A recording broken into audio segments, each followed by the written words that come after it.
Hello dear friends, welcome है आप लोग का हमारे यूट्यूब चैनल बाल स्टडी पे। तो आज के इस वीडियो में हम करने वाले हैं क्लास 9th का लघुत्तरीय प्रश्न। ठीक है, कार्य ऊर्जा तथा शक्ति का लघुत्तरीय प्रश्न इसमें करने वाले हैं। इसका अति लघुत्तरीय प्रश्न करवा चुके हैं। ठीक है, और एक बात और, पूरे सिलेबस यानी 9th और 10th का जितना भी बुक है और भारतीय भवन का, वो सभी का क्वेश्चन आंसर सभी का डाला हुआ है। फिजिक्स हो, केमिस्ट्री हो, बायो हो, सभी का डाला हुआ है। ठीक ना, इधर भूगोल भी हो गया, सब कुछ का डाला हुआ है। ठीक ना, सबके कुछ का आंसर की आपके वो मतलब मिल जाएगा हमारे चैनल पे। ठीक है, तो चलिए वीडियो स्टार्ट करते हैं। ठीक है, तो वीडियो स्टार्ट करने से पहले अगर आप चैनल पे नए होंगे तो चैनल को सब्सक्राइब कर दीजिएगा और वीडियो को लाइक कर दीजिएगा। ठीक है, तो चलिए वीडियो स्टार्ट करते हैं। तो देखिए यहाँ पे पहला क्वेश्चन है, विज्ञान के दृष्टिकोण से कार्य की जो परिभाषा है उसके अनुसार बताएं कि निम्नलिखित क्रियाकलापों में कार्य हो रहा है या नहीं, कार्य हो रहा है या नहीं। तो देखिए पहले हम पहचानेंगे कैसे, जो पहले हम आपको पहचानना बता देते हैं, उसके बाद आप क्वेश्चन सभी बना दीजिएगा। जैसे ए में है, उषा एक तालाब में तैर रही है। बी में है, एक घोड़ा ने अपनी पीठ पर बोझ उठा रखा है। सी में है, एक पवन चक्की कुएं से पानी उठा रहा। आप लोग खुद ये बता दीजिएगा। ठीक है, तो देखिए W बराबर होता है, W होता है वर्क। क्या होता है? W का होता है वर्क। W बराबर होता है F इंटू एस। क्या होता है? F into S. यहाँ पे F क्या है? बल है, और S क्या है? विस्थापन। S क्या है? विस्थापन। विस्थापन का होता है जब हम कुछ दूरी चलते हैं, यानी दूरी हुआ, उसी को हम कह देते हैं क्या? विस्थापन। जब सीधे चलते रहते हैं तो उसी को हम क्या कहते हैं? विस्थापन। यानी कुछ हम लोग को चलना चाहिए, विस्थापित होना चाहिए, उसी को क्या कहते हैं? विस्थापन। आइए तो F जानिए रहे, बल। कोई वस्तु पे अगर बल लगाते हैं तो वही हो गया बल। ठीक है, तो W बराबर क्या हो जाता है? F into S. जब तक दोनों नहीं होगा ना, जब तक कार्य हमारा नहीं होगा। जैसे मान के चलिए एक बुक है, ये क्या है? एक बुक है। अब इस पे हम धक्का लगा रहे हैं, धक्का लगा रहे हैं यानी बल लगा रहे हैं, फोर्स लगा रहे हैं। तो ये यहाँ से यहाँ उठ के चला है, यानी घिसा के उधर चला है।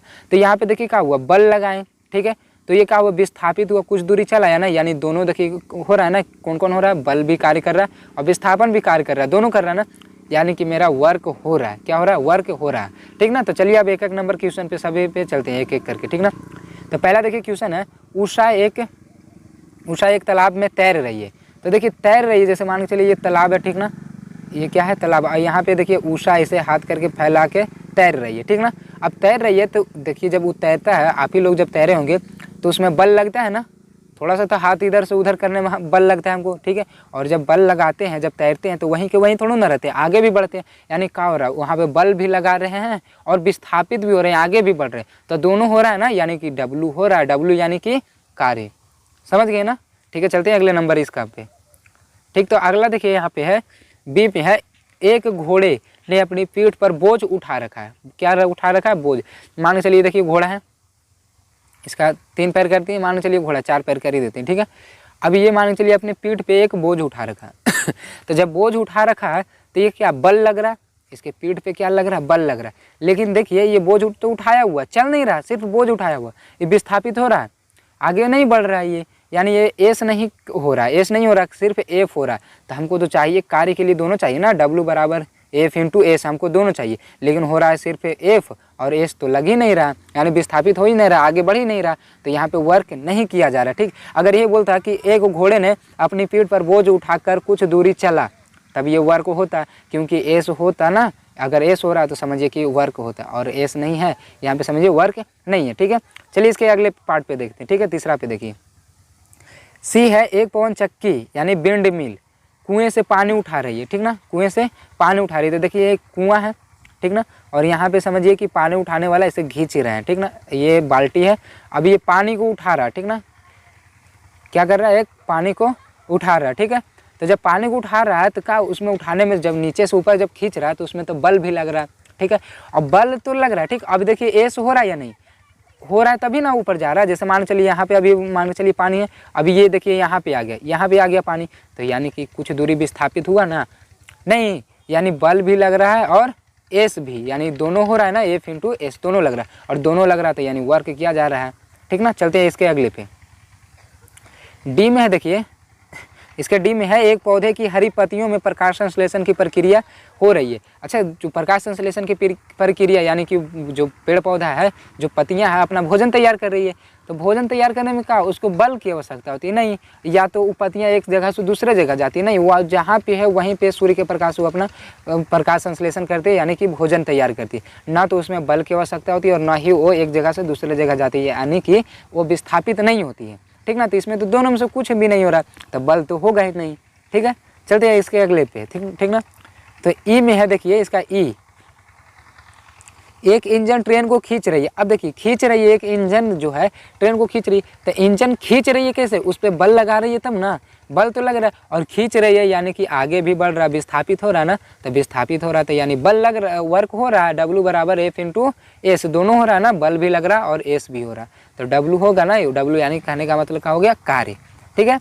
इसके अगले पे देखते हैं एफ में देखिए अनाज के दाने धूप में सूख रहे हैं, तो अनाज के दाने धूप में सूखते हैं तो वहाँ पे कुछ नहीं हो रहा है, नहीं ना बल ही लग रहा है और ना ही विस्थापित, वो सूख रहा है बस, ठीक है। इसके अगले पे देखते हैं एक पाल नाव पवन ऊर्जा के कारण गतिशील है। अब देखिए जो पाल नाव जो होता है आप लोग देखे होंगे पर्दा जैसा लगा हुआ रहता है, ठीक ना, तो वो वाला नाव जब फिल्म में देखते होंगे ऐसे करके थोड़ा सा ऊँचा में करके रहता है, तो जब जिधर हवा चल रही है उधर तो बल लगा रहा है हवा, जो ऊपर जो कपड़ा जैसा जो नाव जैसा रहता है पाल नाव, उस पर कपड़ा पे क्या हवा बल लगा रहा है यानी उधर के और बल लगा रहा है, तो बल भी लग रहा है और गतिशील है। देखिए यहाँ पे बोला गया गतिशील है यानी एस भी हो रहा है और एफ भी, तो वर्क के लिए W के लिए तो दोनों चाहिए, तो दोनों तो हो रहा है, तो ये वर्क किया जा रहा है, ये वर्क किया जा रहा है ना, ठीक है, समझ गए। अब इसका देखिए सब आंसर लिखा हुआ है यहाँ पे, हाँ ना ऐसे तो बता दिए सभी, हाँ ना हाँ नहीं हाँ नहीं हाँ, ठीक है, इसका ये आंसर हो गया। चलते हैं इसके दूसरे नंबर क्वेश्चन पे, ठीक है।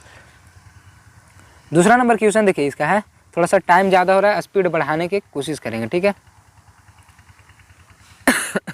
और वीडियो अच्छा लग रहा होगा तो वीडियो को लाइक जरूर कर दीजिएगा, ठीक है ना, और दोस्तों पे भी शेयर कर दीजिएगा, ठीक है। देखिए इसके दूसरा में देखिए 10 केजी द्रव्यमान की एक वस्तु को मेज पर किसी बिंदु ए से दूसरे बिंदु बी तक लाया जाता है, ठीक ना।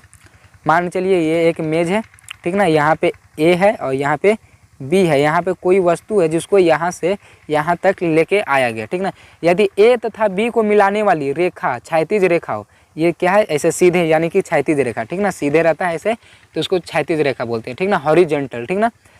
तो वस्तु पर गुरुत्व बल द्वारा किया गया कार्य कितना होगा, गुरुत्व बल, अच्छा देखिए ये देखिए इधर है हॉरिजॉन्टल और नीचे में गुरुत्व बल लगता है, यानी इन दोनों के बीच में कितना एंगल देखिए कितना बन रहा है 90 डिग्री, एंगल कितना बन रहा है 90 डिग्री। तो एक बात याद रखिएगा, जब भी वर्क पूछा जाए, ठीक ना, यानी कार्य पूछा जाए और एंगल कितना हो 90 डिग्री हो तो कार्य किया जाता है शून्य, कार्य किया जाता है कितना शून्य। जैसे हम लोग देखते हैं फिल्म में देखते हैं कुली को देखते हैं, कुली क्या करता है, यहाँ से मान के चलिए ये कुली है, यहाँ पे बोझा उठाया सर पे, कुछ भी बक्सा उक्सा उठाया और इधर चल दिया, इधर क्या कर दिया चल दिया अब वो चल रहा, तो देखिए ये ऊपर में है और ये ऐसे, तो इन दोनों के बीच में एंगल कितना बना 90 डिग्री का, और 90 डिग्री का एंगल बना, इसका मतलब हो गया ये कार्य किया जा रहा है उसका जीरो, यानी अगर फिजिक्स के भाषा में बोले तो वो काम किया ही नहीं, ठीक ना, समझ गए ना। लेकिन हाँ अगर थोड़ा सा आज वीडियो देख के अगर पढ़ लिए होंगे तो गलती ना करिएगा कि कुली के सामने बोलने का कि हाँ आप कार्य ना किए, पैसा का चीज़ के मांग रहे हैं, ये फिजिक्स बोल रहा है, ठीक ना, लेकिन वो रियली में काम किया है, ठीक है ना। चलिए तो अब यहाँ पे समझ गए, अब देखिए होता जीरो कैसे ये बता देते हैं। तो ये तो समझ गए पहले क्वेश्चन कि कार्य किया कितना होगा, मतलब किया गया कार्य कितना होगा, अपने उत्तर की व्याख्या कीजिए। तो पहले देखिए जीरो हुआ कैसे, ये तो समझा दें कि 90 डिग्री जब भी एंगल बनेगा तो कार्य क्या हो जाएगा जीरो। अब कैसे हुआ जो देखिए, तो W बराबर हम लोग जानते हैं फॉर्मूला F इंटू होता है एस, F इंटू एस यही होता है। अब देखिए ये इंटू को हटाते हैं ना तो W बराबर आ जाता है F S cos theta, F S cos theta, यानी इंटू को ये हटाते हैं ना तो कॉस थीटा आता है, इंटू को हटाते तो क्या आता है कॉस थीटा। अब थीटा यानी एंगल, तो एंगल कितना बन रहा था हमारा 90 डिग्री ना, 90 डिग्री ना बन रहा था। तो जब एजा 90 हम रखेंगे यहाँ पे तो कॉस 90 का मान हो जाता है जीरो। अगर आप लोग ना पढ़े होंगे क्लास 9th में तो 10th वाले बुक में देखिएगा मैथ का त्रिकोणमिति में कॉस 90 का मान रहेगा जीरो। अब देखिए इतना का क्या हो गया मान जीरो, कॉस 90 का मान कितना हो गया जीरो। इधर है एफ एफ एस है और गुणे में हो गया जीरो। अब इसको गुना करेंगे तो जीरो ही ना हो जाएगा, यानी W बराबर क्या हो गया जीरो, W बराबर क्या हो गया जीरो। यहाँ तक समझ में आ गया, लेकिन हमको लग रहा है कि आपको यहाँ पे डॉट होगा, ठीक ना। कहाँ पे डॉट, देखिए क्षैतिज रेखा देखिए ये सीधे जा रहा है, ठीक ना। और बोल रहा कि गुरुत्व बल द्वारा किया गया कार्य, तो गुरुत्व बल नीचे ही ना लगता है, नहीं वो जो गुरुत्वाकर्षण जो बल रहता है वो हम वस्तु को जब कुछ छोड़ते हैं तो वो हमेशा नीचे की ओर आता है, क्योंकि नीचे गुरुत्व बल लग रहा है। तो ये नीचे लग रहा है और ये इधर लग रहा है, तो ये दोनों के बीच में 90 डिग्री का ही एंगल बन रहा है। तो और आगे क्वेश्चन आएगा, ठीक ना, वहाँ पे 90 डिग्री एंगल बनेगा। और जब भी बना तो ऐसे करके डिटेल में नहीं बताएंगे, जैसे अभी कॉस थीटा लेके बताए ना, वैसे करके नहीं बताएंगे, हम डायरेक्ट बता देंगे कि हाँ यहाँ पर 90 डिग्री बन रहा है, यानी कार्य किया गया है 0। ठीक है, तो चलते हैं अगले नंबर क्वेश्चन पे, लेकिन इसका थोड़ा सा जो सोल्यूशन लिखे हैं ये भी देख लेते हैं इसका, ठीक ना। गुरुत्व बल द्वारा किया गया कार्य शून्य होगा, क्योंकि यहाँ वस्तु का ए से बी विस्थापन गुरुत्व बल के लंबवत दिशा में हो रही है, ठीक ना, समझ गए ना, लंबवत दिशा में हो रही है, इसीलिए हो गया 0। चलिए अगला नंबर क्वेश्चन देखिए, तीसरा नंबर क्वेश्चन है, क्या किसी पिंड पर लगने वाले किसी भी बल की अनुपस्थिति में इसका विस्थापन हो सकता है? अपने उत्तर को व्याख्या करें, ठीक ना। अगर हम बल कोई किसी पर नहीं लगा रहे, ठीक ना, तो क्या उसमें विस्थापन हो सकता है या नहीं, ये क्वेश्चन पूछा जा रहा है। क्वेश्चन समझ गए, तो विस्थापन हो सकता है, ठीक ना, अगर हम बल भी नहीं लगा रहे हैं फिर भी विस्थापन हो सकता है। देखिए कैसे, इधर देखिए ए बराबर, पहले तो फॉर्मूला आप लोग पढ़े होंगे, एफ बराबर एम ए एफ बराबर क्या पढ़े होंगे, एम ए बराबर ए में पढ़े। अच्छा, हम ए निकालना चाहेंगे तो क्या हो जाएगा, एफ वाई हो जाएगा एम, एफ वाई हो जाएगा एम, यही ना हो जाएगा ए बराबर। अब यहाँ पर बोला जा रहा है कि बल की अनुपस्थिति, यानी बल है ही नहीं, तो एफ हम कितना ले लिए 0, एफ को हम समझ लिए 0। अब 0 में एम से भागा देंगे, यानी हो गया 0, यानी ए कितना आ गया 0, ए कितना आ गया 0। यानी कि अगर बल नहीं है तो वहाँ पे त्वरण नहीं होगा, बल नहीं है तो वहाँ पे त्वरण नहीं होगा, और त्वरण नहीं है तो गति जो गति होती है वे एक समान वेग से गति करती है, ठीक ना, जो वस्तु होती है एक समान वेग से गति करती है अगर त्वरण शून्य है तो देखिए क्या हो रहा है, विस्थापित त्वरण एक समान वेग से गति कर रही है। एक समान वेग मतलब समझते हैं, जैसे मान के चलिए हम घर से मोटरसाइकिल निकाल लें और मेरा स्पीड शुरू में था 10 मीटर पर सेकेंड, यानी 1 सेकेंड में हम 10 मीटर चल रहे थे, तो मेरा वही गति बना रहेगा, कहीं पे भी 11, 12, 13 या 9, 8 ऐसा नहीं होगा, 10 मीटर पर सेकेंड वही चलते जाएगा मेरा, ठीक ना, वो हो गया एक समान गति, समझ गए ना, एक समान वेग से गति कर रहा है, ठीक ना, तो वो हो जाता है। तो उसमें देखिए जब गति हो रहा तो यानी विस्थापन है ना, नहीं समझोगे आप लोग, फिर से रिपीट थोड़ा सा इसको कर देते हैं, ठीक है। देखिए बल की अनुपस्थिति बता रहा है, तो बल अगर नहीं है तो वहाँ पे क्या होगा, त्वरण भी नहीं होगा, और त्वरण नहीं है तो वेग जो होता है एक समान गति करता है, एक समान गति करना होता है, यानी वेग क्या हो जाता है, कांस्टेंट यानी स्थिर हो जाता है, क्या हो जाता है, स्थिर हो जाता है, ठीक ना। चलिए देखिए अब इसका आंसर देख लीजिए, यहाँ पे लिखा हुआ उत्तर में हो जाएगा हाँ, यानी कि विस्थापन होगा, ठीक ना। बल की अनुपस्थिति में भी पिंड का विस्थापन हो सकता है, बल की अनुपस्थिति F बराबर 0 में पिंड का त्वरण शून्य होगा और पिंड एक समान वेग से गतिशील रहेगी न्यूटन का प्रथम गति नियम के अनुसार, ठीक ना। चलते अगले नंबर क्वेश्चन पे। अगला नंबर चौथा क्वेश्चन है, कोई मनुष्य किसी बोझ को अपने सिर पर आधे घंटे तक रखे रहता है और थक जाता है, क्या उसने कार्य किया या नहीं? तो कार्य नहीं किया, ठीक ना। ये तो आप लोग समझ ही गए, फर्स्ट जो क्वेश्चन बताए उसी में सब कुछ था। गधा वाला है मतलब घोड़ा वाला है नहीं, ये मतलब आदमी जो है, यहाँ पे देखिए आदमी है, ये सिर पे बोझा लेके खड़ा है, अरे बल तो लग रहा है, इसके सिर पे बल लग रहा है, लेकिन एस तो ये विस्थापित हुआ ही नहीं, चला ही नहीं, तो डब्लू बराबर हमको चाहिए, डब्लू बराबर हमको दोनों ना चाहिए, डब्लू बराबर होता है एफ इंटू एस, दोनों होगा तबे ना। तो यहाँ पे एफ तो लग रहा है लेकिन एस उछलता गधा तब ना, उछलिए ना, खाली लेके खड़ा आधा घंटा से, ठीक तो ना। तो यहाँ पे क्या हो रहा है, बल नहीं किया, बल मतलब कार्य नहीं किया जा रहा है, ठीक ना। चलते हैं अगला नंबर क्वेश्चन पाँचवा पे, थोड़ा स्पीड बढ़ाएंगे, ठीक ना। निम्नांकित में प्रत्येक स्थिति में m द्रव्यमान की वस्तु पर एक बल F लग रहा है, वस्तु का विस्थापन S है, बताइए कि किया गया कार्य धनात्मक, ऋणात्मक या शून्य है। हमको ये चित्र 5.11 में बताना है। तो देखिए ये देखिए चित्र आप लोग के सामने, ठीक ना। तो यहाँ पे देखिए बल ऊपर में लग रहा है और विस्थापित इधर हो रहा है, यानी विस्थापन इधर हो रहा है, तो ये दोनों के बीच में देखिए एंगल कितना बन रहा है, 90 डिग्री ना। तो अब पहले सूर्य में बता दिए थे कि जब भी एंगल 90 डिग्री बनता है यानी कि वर्क कितना हो गया 0, यानी कार्य कितना किया गया 0, तो पहला में हो जाएगा 0। देखिए यहाँ पे आंसर में भी है शून्य कार्य, ठीक ना।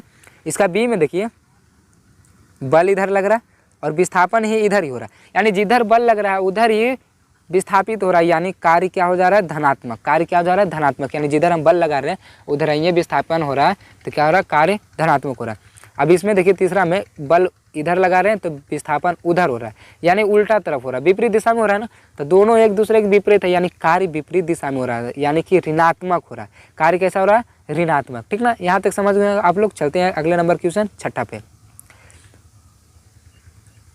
छठा नंबर क्वेश्चन देखिए, किसी वस्तु का द्रव्यमान दुगुना करने पर या उसका वेग दुगुना करने पर उसकी गतिज ऊर्जा किस स्थिति में अधिक प्रभावित होती है। तो पहले जान लीजिए कि गतिज ऊर्जा होता क्या। तो गतिज ऊर्जा को ऐसे के ई बोलते हैं, काइनेटिक एनर्जी। के ई बराबर होता है 1/2 mv², ठीक ना। तो यहाँ पे क्या करा जा रहा है, द्रव्यमान को दुगुना, द्रव्यमान को क्या करा जा रहा है, दुगुना, और उसका वेग को भी क्या करा जा रहा है, दुगुना करने पर उसकी गतिज ऊर्जा किस स्थिति में प्रभावित होगी। अरे तो जब इसका द्रव्यमान भी दुगुना कर देंगे और वेग भी दुगुना कर देंगे तो गतिज ऊर्जा जो है बहुत अधिक ना हो जाएगी, नहीं हो जाएगा, बहुत अधिक हो जाएगी, ठीक ना। तो इसका देखिए आंसर देखिए यहीं पे, वस्तु का वेग दुगुना करने पर उसकी गतिज ऊर्जा सबसे ज़्यादा अधिक होगी, सबसे ज़्यादा अधिक होगी, ठीक है। चलते हैं अगले नंबर क्वेश्चन पे। 7वां नंबर क्वेश्चन है, जब कोई चालक किसी पहाड़ी पर अपना वाहन चढ़ाता है तब उसकी चाल क्यों बढ़ा देता है, ठीक ना। अभी जो वीडियो हम बना रहे हैं अभी पहाड़ी पे ही आए हुए हैं, ठीक ना और पहाड़ी का क्वेश्चन भी आ गया है, ठीक है।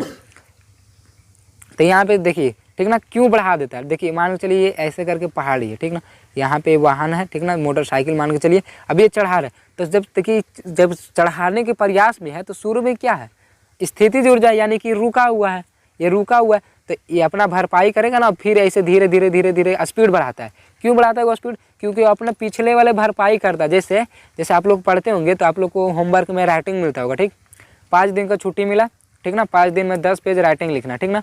अब आप लोग 4 दिन नहीं लिखे, एक ही दिन में सब भरपाई करेंगे, 10 पेज लिखेंगे, यानी जो 4 दिन नहीं लिखे हैं उसका भरपाई एक दिन में करेंगे, नहीं, वही होता है। यानी जो शुरू में रुका हुआ है इसका भरपाई ऊपर में करता है। अगर इस शुरू से अगर स्पीड में रहता तो इसको वो जो स्पीड में था उतना ही स्पीड में चढ़ जाता है, लेकिन शुरू में रुका हुआ था और फिर वो चल रहा तो उसका स्पीड धीरे धीरे बढ़ाना पड़ेगा, ठीक है। यानी वो भरपाई करता है अपने ऊर्जा को, यानी जो वो चलता है उसको भरपाई करता है, ठीक ना।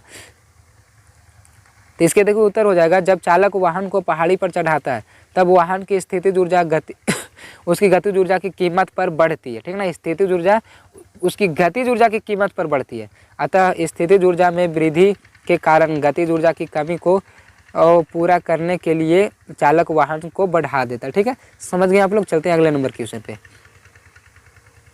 इसका अगला नंबर क्वेश्चन है, मुक्त रूप से गिरते हुए एक पिंड की स्थितिज ऊर्जा लगातार कम होती जाती है, क्या यह ऊर्जा संरक्षण नियम का उल्लंघन करता है, कारण बताएं, ठीक ना।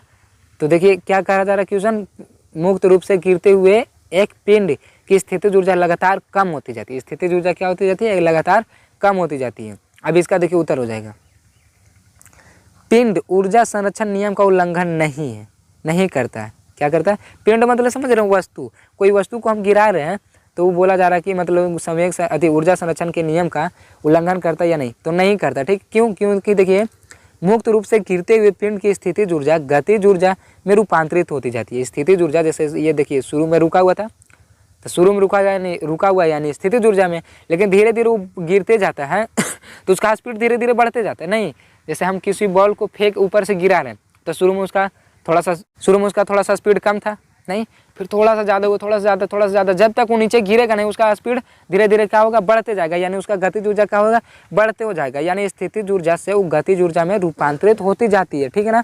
चलते हैं इसका अगला नंबर क्वेश्चन पे। और हाँ, वीडियो अच्छा लग रहा होगा तो वीडियो को लाइक ज़रूर कर दीजिएगा, ठीक है। लाइक करने में कुछ जाता नहीं है तो करते जाइए, ठीक है। चैनल को सब्सक्राइब भी कर दीजिएगा, ठीक है। 9वां नंबर क्वेश्चन देखिए, 9वां नंबर क्वेश्चन है, जब आप अपनी सारी शक्ति लगाकर एक बड़ी चट्टान को धकेलना चाहते हैं और इसे हिलाने में असफल हो जाते हैं तो क्या इस अवस्था में ऊर्जा का स्थानांतरण होता है, आपके द्वारा व्यय की गई ऊर्जा कहाँ चली जाती है। तो इसमें हम लोग ऊर्जा लगाए हैं, इसमें क्या हो गया, ऊर्जा हम लोग लगाए हैं, ऊर्जा का स्थानांतरण होता है, ठीक ना। यानी एक जगह से दूसरे जगह, मतलब हम मेरे से पहाड़ी में गया, ठीक ना, जहाँ ऊर्जा लगा रहे थे, ठीक। अब देखिए इसका हाँ तो हो गया। अब देखिए क्या होता है, जो देखिए आपके द्वारा व्यय ऊर्जा कहाँ चली जाती है, तो ये देखिए इस अवस्था में भी ऊर्जा का स्थानांतरण यानी रूपांतरण होता है। हमारे द्वारा व्यय की गई ऊर्जा यानी उस ऊष्मा में रूपांतरित होती है। ऊष्मा जो है ऊर्जा जो है किस में रूपांतरित होती है, ऊष्मा में रूपांतरित होती है। ऊर्जा जो है हमारी किस में रूपांतरित हो जाती है, ऊष्मा में रूपांतरित हो जाती है, ये याद रखिएगा, ठीक ना। 10वां नंबर क्वेश्चन देखिए, जब आप साइकिल चलाते हैं तो कौन कौन सी ऊर्जाओं का रूपांतरण होता है, ठीक ना। साइकिल चलाते हैं तो कौन कौन सा ऊर्जाओं का रूपांतरण होता है, यहाँ पे देखिए उत्तर देख लीजिए आप लोग। इसका उत्तर देखिए हो जाएगा, जब हम साइकिल चलाते हैं तो हमारी मतलब पेशियों में संचित रासायनिक ऊर्जा, क्या रासायनिक ऊर्जा, केमिकल एनर्जी, थोड़ा सा इसको मिटाने दीजिए, पैडल को यांत्रिक ऊर्जा में रूपांतरित होती है और फिर इस ऊर्जा से साइकिल के चक्कों को गतिज ऊर्जा प्राप्त होती है, ठीक ना। जब हम लोग साइकिल चलाते हैं तो पहला तो हो जाता है रासायनिक ऊर्जा, उसके बाद वो यांत्रिक ऊर्जा में चेंज होता है। और यांत्रिक मतलब समझते हैं, यांत्रिक मतलब होता है उसमें दोनों ऊर्जा है, कौन कौन, स्थितिज ऊर्जा और गतिज ऊर्जा। शुरू में साइकिल चला रहे हैं तो शुरू में तो चला हुआ नहीं है, उस स्थितिज ऊर्जा यानी रुका हुआ है, और दूसरा में क्या हो जाता है, वो गति में हो जाता है यानी गतिज ऊर्जा। तो वो दोनों मिल के क्या कहलाता है, यांत्रिक ऊर्जा। दोनों कार्य करता है ना, तब हमारा जो साइकिल है वो क्या करता है, साइकिल का जो चक्का है गतिज ऊर्जा प्राप्त करती है यानी गति में आती है, ठीक है। चलते हैं अगले नंबर क्वेश्चन पे इसका, ठीक है। अगला नंबर देखिए 11 नंबर क्वेश्चन है, एक बैटरी बल्ब जलाती है, इस प्रक्रम में होने वाली ऊर्जा परिवर्तनों का वर्णन करें। तो देखिए इसका उत्तर हो जाएगा, थोड़ा सा टाइम ज़्यादा हो रहा है इसलिए आप फास्ट कर देते, ठीक ना। बैटरी में रासायनिक ऊर्जा संचित रहती है, जब बल्ब जलता है तो रासायनिक ऊर्जा विद्युत ऊर्जा के रूप में और फिर यह विद्युत ऊर्जा प्रकाश ऊर्जा और ऊष्मीय ऊर्जा में बदलती है। नहीं समझे, जैसे शुरू में जब आया बैटरी जो रहता है वो रासायनिक ऊर्जा में संचित रहती है, बनी हुई रहती है, ठीक ना। जब बल्ब जलता है जब बल्ब जलता है तो रासायनिक ऊर्जा से विद्युत ऊर्जा में हो जाता है, ठीक है। और विद्युत ऊर्जा से फिर किस में आ जाता है, जब बल्ब जल जाता है तो विद्युत ऊर्जा से फिर आ जाता है प्रकाश ऊर्जा में, यानी प्रकाश हम लोग को मिलने लगता है, ठीक ना, प्रकाश ऊर्जा में। और ऊष्मीय ऊर्जा यानी हम लोग को ऊष्मा भी प्राप्त होता है, ठीक ना, तो ऊष्मा में बदलती है, ठीक ना। चलिए देखिए इसके अगला नंबर क्वेश्चन 12 नंबर क्वेश्चन पे देखिए, थोड़ा सा उसको छोटा कर लेते, पूरा देख लेते, नहीं 12 नंबर क्वेश्चन देखिए यहाँ पे है। 12 नंबर क्वेश्चन है, जब हम किसी सरल लोलक के गोलक को एक ओर से ले जाकर छोड़ते हैं तो यह दोलन करने लगता है, इसमें होने वाली ऊर्जा परिवर्तनों की चर्चा करें। गोलक कुछ समय पश्चात विराम अवस्था में क्यों आ जाता है, अतः इसकी ऊर्जा का क्या होता है। देखिए गोलक यानी कि कहने का यहाँ पे मतलब है, जैसे हम लोग देखते हैं घड़ी में, ठीक ना, घड़ी में जो उसको पेंडुलम बोलते हैं उसको लेकर हम समझते हैं, ठीक ना। तो क्या होता है, देखिए पेंडुलम जब देखते हैं आप तो इधर आता है, फिर यहाँ पे आ जाता है, फिर यहाँ, यानी इधर से ऐसे आया, फिर यहाँ पे, फिर ऐसे, फिर ऐसे, फिर ऐसे। अब वो क्या होता है, मान के चलिए एक दोलन, उसी को समझिए, माइंड में उसी का फिगर बनाइए और आप सोचिए वो तो बैटरी से चलते रहता है, लेकिन मान के चलिए अगर एक हम करा के वैसे करके और छोड़ दिए तो फिर वो स्थिर कैसे हो जाता है, क्योंकि उसके विपरीत दिशा में हवा जो होती है घर्षण बल लगाते नहीं, और बार बार जब घर्षण बल उसके विपरीत दिशा में लगाएगा तो क्या होगा, फिर रुकेगा ही नहीं, समझ में आया ना।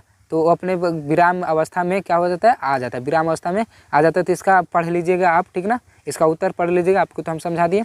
देखिए आप लास्ट नंबर क्वेश्चन है, इसका लास्ट देखिए यहाँ पे, ठीक ना, लास्ट है, कार्य शक्ति और ऊर्जा में अंतर स्पष्ट करें। तो देखिए इसका कार्य देखिए क्या हो जाता है, कार्य जब कोई वस्तु किसी बल के प्रभाव के अधीन चलती है तब कार्य संपन्न हुआ कहा जाता है। यदि वस्तु पर आरोपित बल F और वस्तु द्वारा बल की दिशा में तय की गई दूरी S हो, संपन्न कार्य F बराबर अधिक W बराबर हो जाता है F इंटू S। ये तो हम लोग शुरू से पढ़ते आए हैं, इसमें नहीं शुरू से पढ़ते ही आए हैं, तो देख ही लिए। ऊर्जा का होता है तो कार्य करने की क्षमता को ही ऊर्जा कहते हैं। जो हम लोग कार्य किए, जो उसमें हमको ऊर्जा लगा, उसी को क्या, जो मतलब कार्य करने में जो क्षमता हम लोग को लगा उसी को क्या कहते हैं, ऊर्जा कहते हैं, ठीक ना। यानी कार्य करने की क्षमता को क्या कहते हैं, ऊर्जा। शक्ति का होता है तो प्रति इकाई, इकाई कहने का मतलब हुआ एकांक यानी एक, प्रति इकाई समय में किए गए कार्य को ही शक्ति कहते हैं। यानी शक्ति को हम लोग P से जानते हैं, और P बराबर होता है W/T, यानी एक सेकेंड में जो एक कार्य किया गया ना, एक कार्य किया गया उसी को क्या कहते हैं हम लोग, शक्ति कहते हैं, ठीक है। अब इसका देखिए अंतिम वाला देखिए, इसका पार्ट देखिए, कार्य और ऊर्जा के मात्रक जूल होते हैं। दोनों कार्य और ऊर्जा का जो मात्रक होता है, ऐसा ही मात्रक होता है, वो जूल होता है, लेकिन शक्ति का ऐसा ही मात्रक वाट हो जाता है। शक्ति का ऐसा ही मात्रक क्या हो जाता है, वाट हो जाता है, ठीक है। तो यहाँ तक आशा करते हैं आप लोग को समझ में आ गया होगा। तो अगर समझ में आ गया होगा अच्छे से तो चैनल को सब्सक्राइब कर दीजिएगा और वीडियो को लाइक कर दीजिएगा। और हाँ, डिस्क्रिप्शन देख लीजिएगा, डिस्क्रिप्शन में सभी वीडियो का लिंक डाल देंगे। और पहले ही बोल चुके हैं, सभी यहाँ पे बाला स्टडी चैनल पे आपको सभी चैप्टर वाइज का सभी का क्वेश्चन आंसर मिल जाएगा, ठीक ना। तो मिलते हैं अगले वीडियो में, तब तक के लिए जय हिंद, जय भारत।